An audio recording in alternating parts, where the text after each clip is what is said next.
E aí, seus lutadores que não sabem a hora de parar, tudo bem com vocês? Nesse sábado, no Rio de Janeiro, na Geonesse Arena, aconteceu o UFC 283. E no Main Event, e contrariando todas as casas de aposta, eu coloquei Glover Teixeira como favorito na luta contra Jamahal Hill. Favoritismo esse que não se confirmou.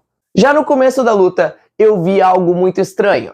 Eu percebi que Glover estava muito lento, mais ainda do que estava na luta contra Jiri Prochazka. Eu pensei, ué, será que tem algo de errado com o Glover? Ou será que esse é o mesmo Glover que enfrentou o Jiri 7 meses antes? Ao falarmos dos estilos dos dois atletas, parecia muito fácil de entender o que iria acontecer. Jamahal Hill é um striker unilateral e o Glover Teixeira tem mãos muito duras, mas que prefere o jogo do grappling, principalmente conforme a idade foi chegando.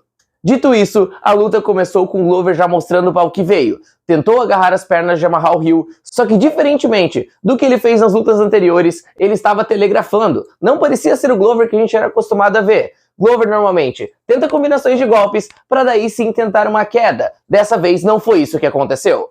Glover parecia unidimensional. Ele tentou se jogar de qualquer forma nas pernas de Jamahal Hill e a gente tem que dizer, o cara treinou bastante para essa luta. Sinceramente, eu achava que em pouco tempo, Jamahal Hill não ia conseguir evoluir o suficiente para conseguir defender as quedas de Glover Teixeira. Mas não é que o desgraçado conseguiu? Melhor do que isso, Jamahal Hill estava muito mais forte e também mais rápido, como era de se esperar, do que o Glover.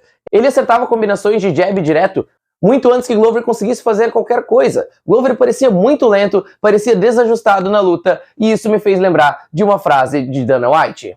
Dana White sempre costuma dizer que existe apenas um único atleta que está invicto até hoje no MMA.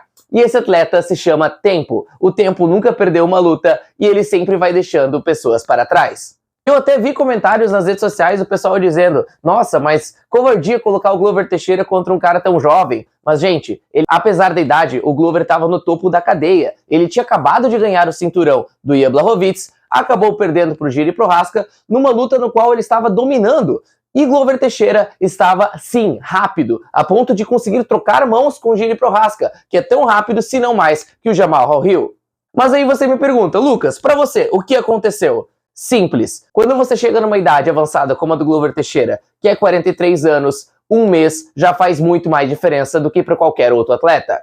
Normalmente, no UFC, lutadores lutam de 2 a 3 vezes por ano. Glover Teixeira sempre foi um lutador até que assíduo, só que nos últimos anos, essa assiduidade acabou diminuindo, por causa da idade e também porque ele estava muito próximo do topo da categoria.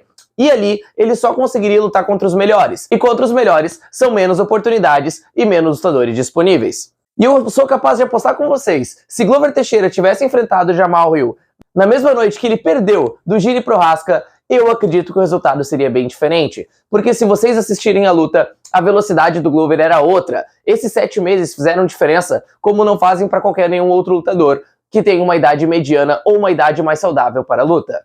Dito isso, Jamahal Hill, que veio com um jogo bem acertadinho, bem ajustado, não teve conhecimento nenhum de Glover Teixeira. Conseguiu parar bem as quedas em todos os rounds, foi quedado por 2 vezes em 2 oportunidades, logo no começo da luta e no 5º round, mas Glover já não tinha mais suco nos braços.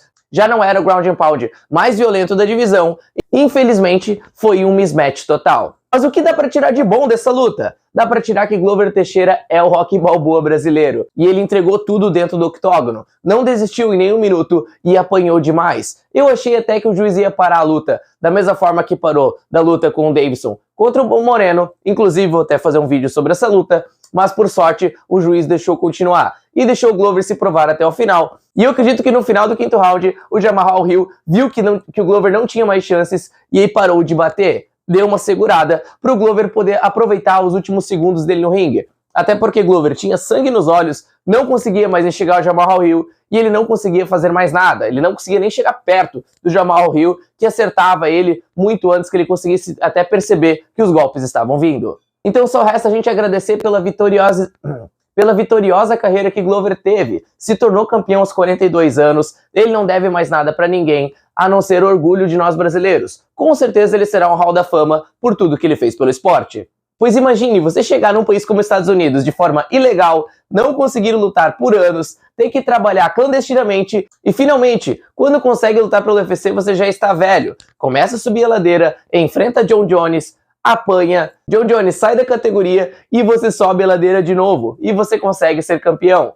Simplesmente algo que só Glover Teixeira fez no esporte e algo que nós temos que ter muito orgulho. Olhando agora pra frente, não existe mais Glover Teixeira nessa divisão. E o que sobra pro Jamahal Hill? Provavelmente ele vai enfrentar o Jiri Prochazka, só que essa lesão do ombro dele levará muito tempo e o Blachowicz provavelmente vai enfrentar Ankalaev. Então, poxa, acho que fica um pouco sem adversários nesse primeiro momento. Então a luta contra Alex Poatan, que parecia ser uma loucura, passa a ser um pouco mais provável. Até porque a Adesanya já pediu mais um tempinho, então quem sabe o UFC não acaba dando uma jogadinha e colocando o Alex Poatan para vingar o mestre. Seria algo incrível e eu acredito que o Poatan é bem favorito contra o Hill. E para vocês, concordam comigo? Acham que realmente foi o tempo que fez o Glover Teixeira não conseguir desempenhar como ele desempenhou contra o Prochazka? Comentem livremente, deixem um like por gentileza, só não venham com a guarda baixa.